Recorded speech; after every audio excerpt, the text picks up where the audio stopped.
payg'ambar alayhissalom bu zikrlarni sahobalarni rizqlari keng bo'lishi uchun shu talabda ularga o'rgatgan ekanlar. Rizqlarni keng qiluvchi zikrlar sifatida ma'lum va mashhur zikrlardir. Ulardan bittasi la ilaha illallohul malikul haqqul mubin. La ilaha illallohul malikul haqqul mubin. 100 marta aytasiz. Bir kunda 100-siga borgandan keyin la ilaha illallohul malikul haqqul mubin Muhammadun Rasulullohi sodiqul va'dil amin deb tugatasiz. 100 marta aytasiz.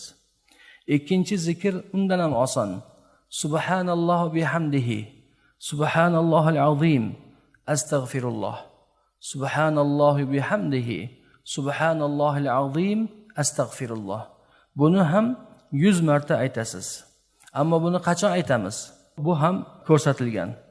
Bomdod namozining sunnati bilan farzining orasida aytiladi 100 martadan. Bu zikrlar rizqni kengaytiruvchi, rizqni jalb qiluvchi zikrlar ekan. Payg'ambar alayhissalom xuddi shu qasdning ustida sahobalarga o'rgatganlar. Bomdod sunnati bilan farzining orasida 100 martadan aytiladi. Agar u mahal ulgurmasangiz, taqalib qolsa, bomdod namozidan keyin aytasiz, farzdan keyin aytasiz.